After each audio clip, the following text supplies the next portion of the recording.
I wonder if he's a Trump voter. He better be.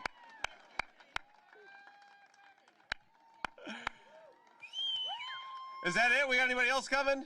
Just those two. Okay, well, that's one way to get to a Donald Trump J.D. Vance rally, is to parachute on an American flag. I gotta say, I felt pretty cool running for vice president. The guy jumps out of an airplane with an American flag. So, you know, even on your best day, there's somebody who's gonna jump out of the plane with an American flag and make you look not nearly as cool as he is. First of all, my friends, I'm thrilled to be here. I didn't realize till we got here that we're so close to, of course, the great Army base called Fort Bragg, and that's the name of it. Not Fort whatever Kamala Harris renamed it, it's Fort Bragg, and we're proud, and I say this as a United States Marine veteran. We're thrilled to have all of our soldiers and everybody who served here. Thank you for your service, and let's go make Donald Trump the next president of the United States. We got 11 days to do it.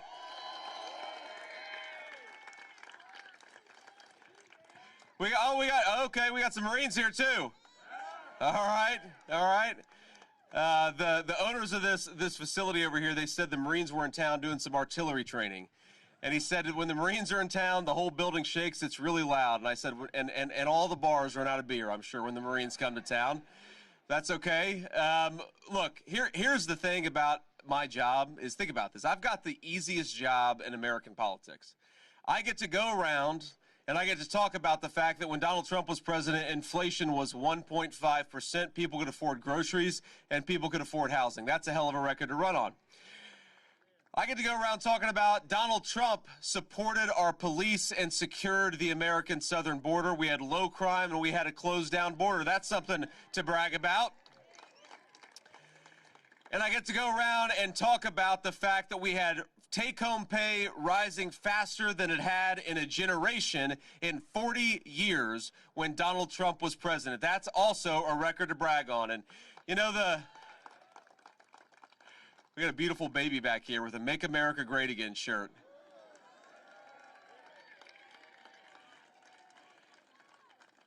You know, if we were part of the Kamala Harris campaign, I'd say get him registered to vote, but not until he's 18. But look, here's the thing, and I kind of feel bad for Governor Tim Walz, if I'm being honest with you. And I know it's you didn't expect me to stand up here and be all bipartisan, but Tim Walz has got the hardest job in American politics. Think about this. He's got to go around and try to pretend that Kamala Harris didn't cast the deciding vote on trillions of dollars in new spending, which drove inflation through the roof, but of course she did. He's got to go around and pretend that Kamala Harris did not open the American southern border when every one of us knows that's exactly what she did. And he's got to run around pretending that Kamala Harris is the candidate of change, even though she's been the vice president of the United States for 3.5 years. He's got to pretend that somehow Kamala Harris is going to solve the very problems that she created while in government over the last 3.5 years. And I think in 11 days, the state of North Carolina, we're going to send a message to Kamala Harris. You are not the candidate of change. In fact, you're fired. Go back to San Francisco where you belong.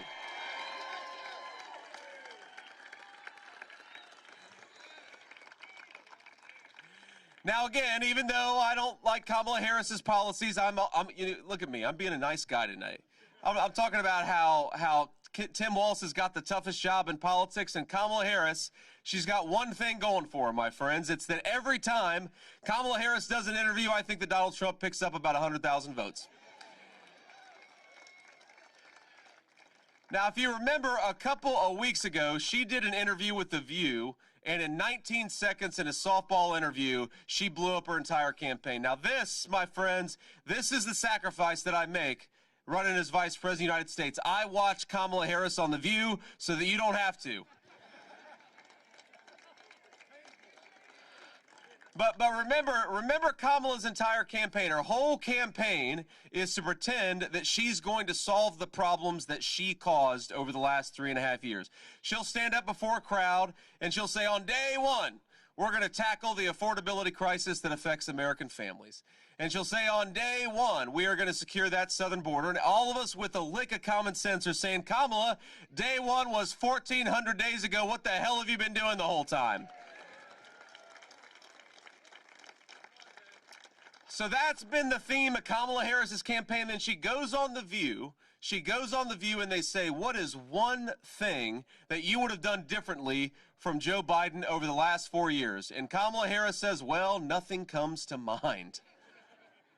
Now, in her defense, I think that could be the slogan of the Kamala Harris campaign. Nothing comes to mind. Whatever the topic is, whatever policy we're talking about, nothing comes to mind.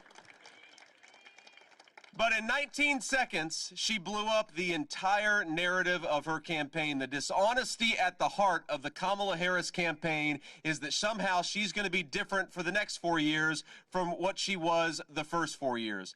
And I don't think any person believes it. We do not believe it. The state of North Carolina is going to reject that lie in 11 days, and we're going to make Donald Trump not just the winner of North Carolina, but the president-elect of the United States of America.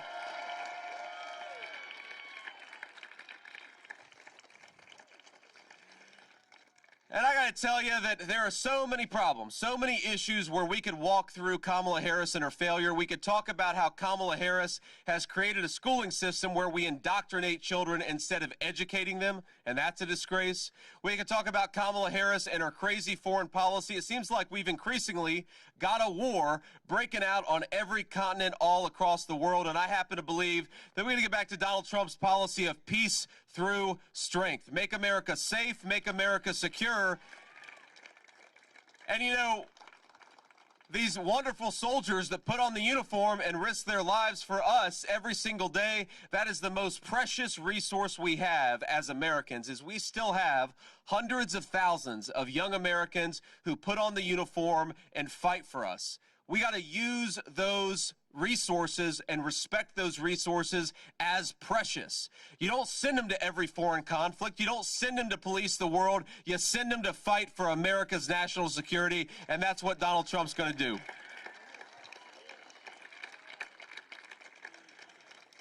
But I think the two biggest issues, the two issues where Kamala has been such a complete and utter failure are at the border and when it comes to inflation. And of course, these things are connected, and we'll talk about that in a second. But here's the thing. The average North Carolina family is $1,000 per month poorer than they were when Donald Trump was president. North Carolinians are paying 28% more for groceries. They're paying 35% more for gasoline. They're paying 45% more for housing. And they're doing it not because of an act of God, not because they did anything wrong, but because they've been failed by the leadership of Kamala Harris. So I got a very simple question. Do y'all want to pay more for gas? Do you want to pay more for groceries? Do you want to pay more for housing? Then are we going to make Kamala Harris the president of the United States? Hell no. What we're going to do, and it's going to be so much better, is we're going to unleash a golden age of American prosperity under the leadership of Donald J. Trump.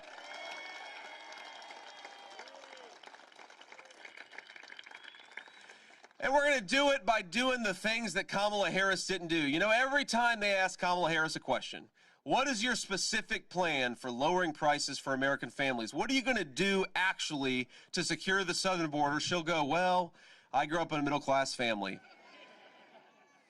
And it's like, okay, Kamala, that's nice, but you grew up in a middle-class family, and then what? What are you going to do to help those middle-class Americans you allegedly care so much about? Or they'll say, well, look, the world has gone to hell in a handbasket. It's chaos all over the world. How are you going to fix that problem? And she'll say, well, I used to work at McDonald's, and I made the hash browns when I worked at McDonald's, and, I used to believe that. I don't even know if that's true, actually. I think that maybe Donald Trump has worked at McDonald's for longer than Kamala Harris has. But even if it is true, she has got no agenda to run on, and every time she talks about her agenda, again, I think that Donald Trump and I pick up about 50,000, 100,000 votes. Because she goes around, and I've never, the president made this observation to me. We were on the phone a few months ago, and he's like, have you ever seen a politician going around the country saying she's going to raise people's taxes? And I was like, that's a good point. Even the ones who are lying to you, who want to raise your taxes, will at least tell you that they want to cut your taxes. Kamala Harris is the only candidate that I've ever seen who will tell you she wants to make your tax rates higher. It's ridiculous. Meanwhile, she wants to use all that money to pay foreign companies to poach our jobs and steal our industries, and I think that's got it exactly upside down. So while Kamala Harris is promising to raise your taxes and then reward companies that ship jobs overseas, Donald Trump wants to cut your taxes and punish the foreign countries that are stealing our jobs and stealing our industrial base. That's a much better pathway to prosperity. You know, while Kamala Harris is talking about increasing regulation, she's promising that she's going to put hundreds of billions of dollars of additional regulations on the American economy. Donald Trump and I believe that we can have clean air, we can have clean water, and we can also have a growing economy that creates prosperity for all. Cut out the ridiculous regulations and focus on prosperity for the American citizens. You know, Kamala Harris has got the worst energy policy. She has gone out there, she's banned or tried to ban fracking. She's talked about it. She's tried to make it harder to do energy leases in the United States of America. They've all done all these ridiculous regulations that make it harder for Americans to actually use the incredible energy resources that we have right here in the United States of America. Kamala Harris wants us to buy oil and gas from tin-pot dictators all over the world. Donald Trump wants us to buy oil and gas from American workers and American territories, and that's exactly what we're going to do. And when we do that, my friends, it's going to lower energy costs for American citizens. It's going to make gas, it's going to make heat in your house more affordable. I know it doesn't get quite as cold in North Carolina winters as it does in Ohio winters, but it still gets pretty cold, right? So we want to make it easier for you to heat your home in the winter. We want to make it easier for you to fill up your tank and get to work and take your kids to school in the morning. We want to make it easier for you to afford the American dream, but the only way that we're going to do that, the only way we're going to make the American dream more affordable is to fire the current leadership of Washington, D.C. and put Donald Trump back where he belongs.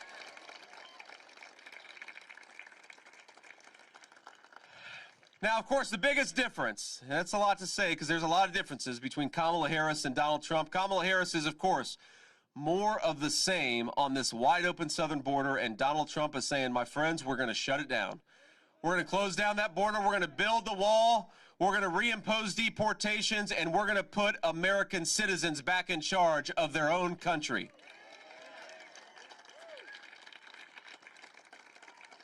And it's hard to overstate how bad Kamala Harris has been on this.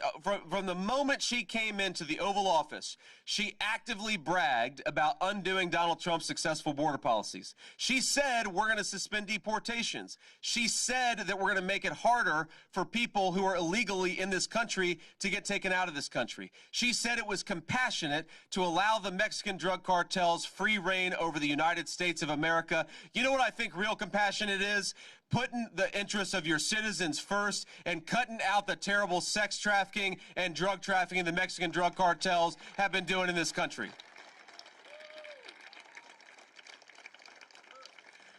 But she's not just rolling out the red carpet for illegal aliens in this country. Kamala Harris is also promising to give them benefits paid for by the American taxpayer. She has the audacity. Everywhere she goes, it's the most dishonest thing she does in her campaign. She has the audacity to accuse Donald Trump of wanting to go after Social Security when she is trying to give Social Security to illegal aliens. You want to bankrupt the United States of America? You want to bankrupt Social Security? Give it to illegal aliens, which is exactly what Kamala Harris is proposing to do. She talks about how Donald Trump wants to take away Medicare. Donald Trump has fought to protect Medicare his entire life as a leader of this country. Kamala Harris is promising illegal aliens will get access to Medicare. And not just that, but she'll pay using your tax dollars. She'll pay for illegal aliens who commit violent crimes to get sex changes on taxpayer dime. It's crazy. It's hard to believe that even 10 years ago, we would have had an American Democrat running on this disgusting open borders agenda. Now, Donald Trump and I, of course, we've got a different message. To people who have come into this country illegally, our message is very clear. Pack your bags, because in 4 months, you're going back home.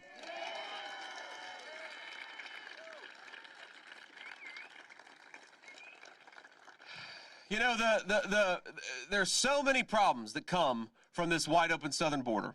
There's the fentanyl problem. We got 100,000 of our citizens dying every single year. Most of them are dying from fentanyl overdoses. It's the biggest cause of drug overdose in the United States of America. We've got schools in the state of North Carolina that are overwhelmed with children who don't even speak English because they were brought here by illegal aliens. Now, what does it do to the education quality of our own children when you put thousands of people in the schools who don't even speak their language? We know what that means. That means administrators, that means teachers, that means people who are going to focus on illegal aliens instead of American citizens. And look, I don't begrudge anybody who wants to come to the United States of America and have a better life, but I think two things. Number one, they ought to do it properly. Come through the legal channels, come through the right way, like millions of people have done in the United States of America. But more importantly, I do not think that the leadership of the United States, that the compassion of our leaders should be focused anywhere but on the best interests of the American citizenry who belong in this country. That's why American leaders exist, is to look after the interests of the American nation.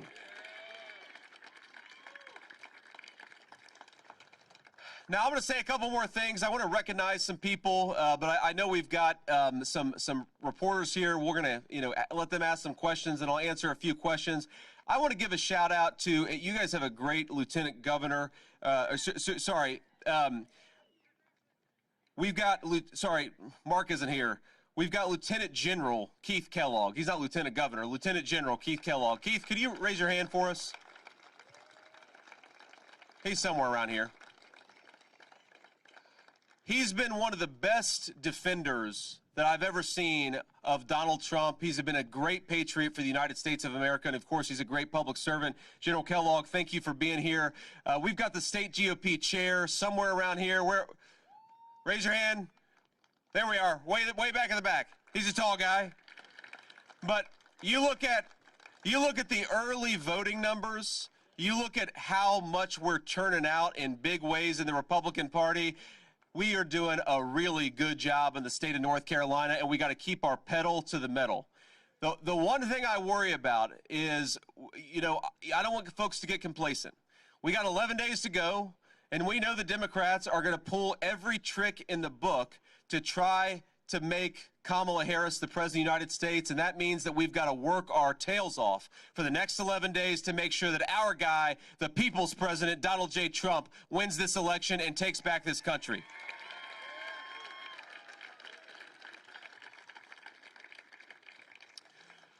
Let me say a couple more things just about that. I want you to write this website down and remember this website. I want to look at it just to make sure I get it right. swampthevoteusa.com. And I'm going to repeat it, swampthevoteusa.com. When I talk about putting the pedal to the metal, that website is a big part of it. Because on that website, you can check your registration, you can check where your polling location is, you can make sure that your absentee ballot, if you've requested it, is coming to the right place. You can make sure that your registration is updated. We got to do everything, my friends, because, look, I'm a big fan of Election Day over election season. But as President Trump says, it is what it is. We've got to take advantage of every method to vote that is out there, because if Kamala Harris is doing that for her folks, then we have got to be using what we have available to get out there and to make sure that our guy is the next president of the United States. So get out there and vote. Whether it's early, whether it's election day, whether it's by mail, just make sure you get out there and vote. And here's the thing. I don't want you to just vote once. My request is that you get out there and vote 10 times. You guys are like, well, we don't do that. We're Republicans. We only vote once. We only do it the legal way. But here's the answer to vote. Here's the legitimate way. The legal way to vote 10 times is you take yourself to the polls and then you get 9 of your friends and family to go along with you. That's the way we're going to vote 10 times. Let's think about this. You look at the margins that are projected in some of these states. I mean, we could win or lose. Let's be honest. We could win or lose the state of North Carolina by a couple thousand votes. You know what that means? That means none of us want to wake up on November the 6th and be saying to ourselves, we could have done a little bit more. Here's some nightmare fuel for you. Let's say you wake up on November the 6th and Donald Trump has lost the state of North Carolina by 400 votes. Then you're going to ask yourself, what could I have done? If every single person just here today had gotten one extra person to the polls, that would be the difference between President Donald Trump and President Kamala Harris. So let's get out there and do everything that we can to get our guy across the finish line. The country is relying on us. Let's work and make it happen.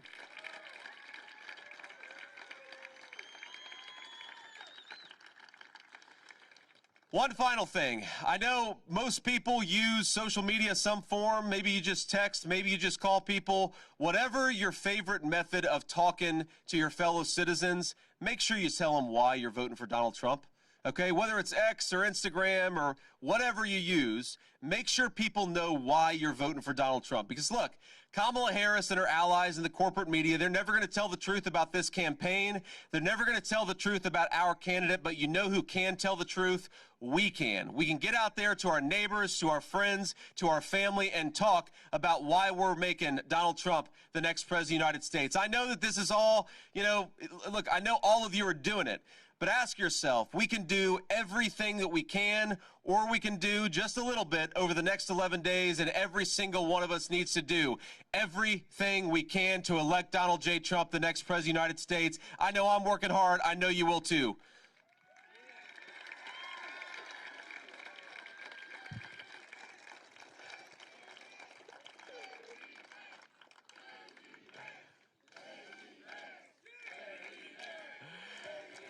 Thank you. One final thought I'm gonna leave you with is, I did a town hall yesterday with Chris Cuomo on News Nation, and it was interesting. A woman asked me a question that made me think a little bit just about, since I became the vice presidential nominee, I've lost a few friends. My wife and I have lost a few friends. And I think that something that is true of most of us, and maybe all of us in this room, is even if we disagree with somebody politically, we would never cast aside a friend or a family member over politics. And I think it's important to point that out, because what's going on right now, of course, is, look, I think Kamala Harris legitimately is a crazy person. I mean, to the extent that she has any ideas, any original thoughts about how to govern this country, I think it's a disaster. We got to remember that most of our fellow citizens are not Kamala Harris, and thank God for that. We got to remember that there are friends and family members that may disagree with us. Maybe people who have tried, I imagine pretty much every person in this room has lost a friend over their vocal support of Donald Trump. I think that's a disgrace. And when people talk about how to heal the country, I think number one is we got to make Donald Trump the next president of the United States. That's the first step to healing this country. The second step to healing this country is we've got to kick out leaders who try to censor their fellow Americans instead of persuade them. The biggest difference between Donald Trump's campaign and Kamala Harris's campaign is we're not lobbying big tech to silence our fellow Americans. We're not trying to silence people we disagree with. We may disagree with you, but we're going to try to persuade you instead of silence you, because we believe in the Trump campaign, in the First Amendment. We will protect your right to speak your mind, and that's an important way of healing the divide in the country, is talking to one another rather than having Kamala Harris try to shut us all up.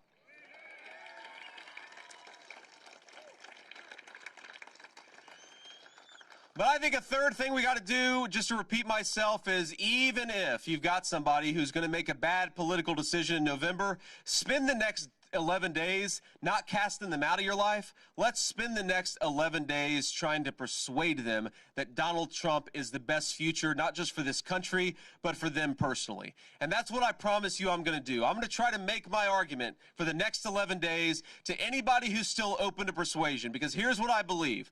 I believe that unless Donald Trump is the next president of the United States, Americans are still going to be unable to afford groceries. I believe that when Donald Trump is the next president of the United States, Americans, especially young Americans, are going to be able to afford to buy a home again. I believe that when Donald Trump is the next president of the United States, we are going to secure that border and stop the flow of fentanyl coming into our country. I believe that when Donald Trump is the next president of the United States, we're going to unleash a golden age of prosperity for the American people. Let's get it done, my friends. God bless you, and thank you for having me in North Carolina.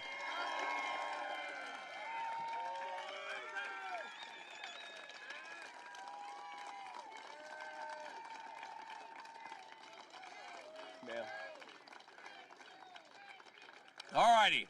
It's hot out here. I like that shirt, sir. Thank you, sir. We got Christ is King. I love that shirt. Let's take a few questions because it's getting a little hot out here. And I don't think we have any more people parachuting with American flags, so we'll turn it over to the media. We even have some Bengals fans here in Fort Bragg. First question. Go ahead. Senator Vance, how concerned is the Trump campaign over voting access in western North Carolina after Hurricane Helene? And do you believe in that case that if Harris wins, this state's results should be challenged? Well, should the state results be challenged? I think that what we should try to do instead is make sure that every voter's vote counts. In the state of North Carolina, all across the state of North Carolina, whether we're talking about Charlotte or New Bern or the western part of the state that was hit so hard by these hurricanes. But we got to remember something, that I really think that the American government, the American president, and the American vice president failed the people of western North Carolina, that we could have done so much better in responding to that hurricane.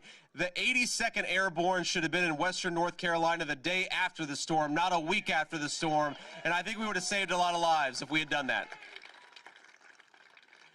Now, I've talked to the state GOP chairman. I've talked to the national GOP chairman. I think that we're in a pretty good spot in western North Carolina. But if you're in western North Carolina, particularly if you're upset by the way your federal government has handled this terrible catastrophe, the best way for you to get out there and make your voice heard is to vote for Donald J. Trump, because he's not going to forget the people of western North Carolina, and neither am I. Next question. Hi, Monique John from ABC 11. Do you have specific plans to increase wages and expand healthcare access for our service members? At his last campaign event here in our area in Fayetteville, former President Donald Trump spoke on the importance of caring for our military community. Yes, I appreciate the question, and we certainly do. And one of the things that, shockingly, I'm biased, but the media doesn't give Donald Trump enough credit for is that we did a lot, or I should say he did a lot, in his first 4 years in the White House on ensuring that veterans had more choice in health care. That's a big thing. I think all the veterans here would say they want to have more choices. We want to respect their service. And, this is especially true in areas that are rural, where you don't have close access to a hospital. Why do we force a veteran to drive 95 minutes away from their home for a doctor's appointment when it would be cheaper for them and for the government for those folks to get health care 15 minutes away from where they live? We got to promote choices for veterans. Now, Donald Trump already did that, and we're going to build upon it in the second term. Unfortunately, Kamala Harris, a lot of what we've done to promote veterans' choice in health care, Kamala Harris has actually done away with some of that stuff. They haven't implemented it as well as they should, and because of that, I think veterans don't have nearly as many choices as they should. But there's a basic principle that underlies Donald Trump's approach to our military and to our veterans. Number one, we ought to be grateful to the people who put on a uniform, and we ought to keep the promises we make to them. Way too many broken promises to our veterans. And the second point, ma'am, is it is a national disgrace that we have 25 million illegal aliens in this country, many of whom are collecting federal benefits, when we've got veterans sleeping under bridges and on park benches. We've got to do a better job by American citizens, especially our veteran community.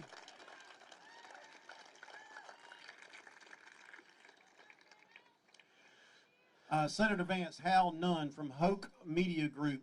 Thank you for coming to Raeford, North Carolina. Thank you, Hal. It's good to be here. Yes, it is. Good for you to be here. Our education system in North Carolina in some areas is broken. And it's a lot of the money being spent, wasteful spending, and a lot of it at the top. Our staff, our teachers, our workers are working their tails off, but they just can't seem to get over the hump on grades, reading, writing, and math. We love parents' choice, yes, but we want to make education better. How are we going to do that? Yes, sir. Well, such an important question, and we got to remember, folks, that 40 years ago, the American education system was the envy of the entire world. Whether you were rich or poor, whether you were rural or urban, we gave kids such good educations that we were leading the world in math scores and reading scores. We had the best educated population because you know what we did? We focused on teaching reading, writing, and arithmetic, and not political BS that has no place in our children's schools.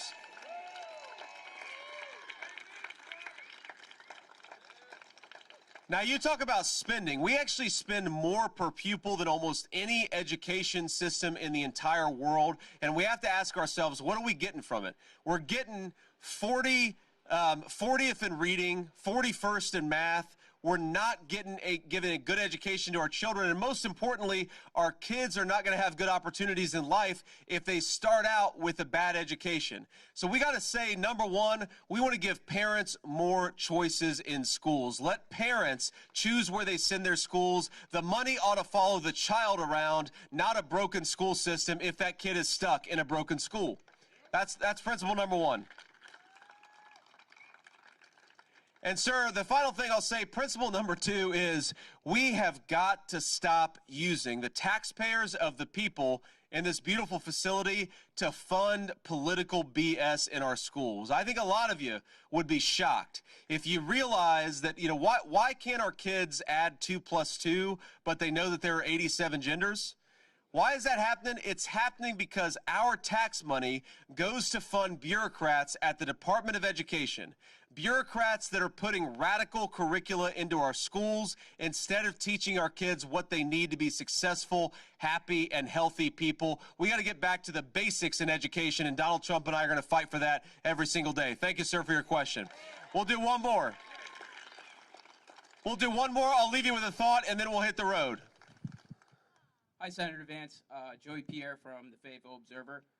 Just one question for you. What can a Trump-Vance presidency do to assist areas affected by hurricanes in North Carolina and in the southern and in the South? Yes, sir. Well, you know, obviously, hope we're going to be in a few weeks victorious, number one, but number two. Western North Carolina is hopefully going to be in the recovery phase of the campaign, right? That's where I want us to be. And by the way, I feel extremely confident about victory in the state of North Carolina, and I feel confident in victory nationally. I worry a little bit. I'm less confident, if I'm being honest with you, about how well Western North Carolina is going to recover with a broken bureaucracy that's managing this process. So here's what we got to do is, number one, for the people of Western North Carolina, we've got to make sure that they're getting the resources that they need to address their homes, to fix their homes, to maybe get new homes because so many people have had their homes completely destroyed, to replace the belongings that were taken by the flood, and then, of course, whatever help they need, because a lot of folks out there are grieving a loved one, frankly, a loved one that wouldn't, I think, have passed away if the federal government had been smarter and quicker about the response. But the most important principle is look, I've seen a lot of crazy theories out there on the internet. The biggest problem that I saw in the federal response to the hurricane, it was bureaucratic incompetence. It's that you've got 8 different agencies, each of them with different pies of the recovery thing, and they're not working together. they're sometimes competing with one another, or you got one person who should be doing something, but they think the other agency is doing that. And most importantly, the 82nd Airborne, the U.S. military, should have been in Western North Carolina the day after the storm hit. That's the most important thing. So what I promise to the people of North Carolina, to the people of the United States of America, is that when Donald Trump is president, and when you have, because you're going to have it from time to time, a catastrophic storm, our response is going to be quick, it's going to be efficient, and we're going to try to save as many lives and help people recover as well as we can. God bless you for the question. Thank you. All righty. Let me leave you with this one final thought. And again, I am so grateful for all of you being out here. I'm so grateful for your support, and I'd encourage you to do everything that you can, from knocking on doors to calling your neighbors, to get President Trump across the finish line. Because I think it's so important to remember why we're doing this. And I think sometimes if you're caught up in the red shirt versus blue shirt of politics, look, we're going to beat Kamala Harris and the Democrats, and it's going to be very fun to beat Kamala Harris and the Democrats. I'm going to enjoy November the 5th very much. But the point of beating Kamala Harris and the Democrats is to give the American people the leadership that they actually deserve, and they just don't have it right now. And I've met so many people. I could tell you so many stories about people that I've met on the campaign trail. Let me tell you one in particular, because this woman, she was a retiree, and she was raising her grandkids, and she reminded me, frankly, of my grandmother, because I was raised by my mamaw when I was a kid, because my mom struggled with opioid addiction. And so this woman told me she's raising these grandkids. Her husband is about to retire, but he's still got a couple years left. And for 40 years, for their entire marriage, they had done a special thing on Friday night. It was steak night. And I'm not talking about going to a fancy steakhouse. I'm talking about going to a grocery store, her husband grilling a steak. And as all of us know, it's those special rituals that we do with our friends and our family that actually make life worthwhile. So in good times and bad, for this woman, for 40 years, Friday night was steak night until last year. Because last year, the groceries got too expensive, and they were too worried about whether they would be able to put food on the table for those grandbabies, that they cut out steak night. And the woman told me, just matter-of-factly, she wasn't complaining about it, she wasn't whining about it, but what I thought is we need to have the kind of leadership so that our own people can afford to get a nice steak for their family once a week. We need the kind of leadership that makes it so that whether you're rich or poor, if you work hard and play by the rules, you can turn on the heat in your home in the middle of a cold winter night. We need the kind of leadership where we don't have so many Americans dying of fentanyl overdoses because we're securing the border and waging war against the Mexican drug cartels. We need, in other words, the leadership of Donald Trump, and we don't need it primarily because it's going to be fun to beat Kamala Harris. We need it because the American citizenry, our neighbors, our friends, our fellow Americans, they deserve better leadership from their government. In 11 days, let's make sure they get exactly that. God bless you all. Thank you so much.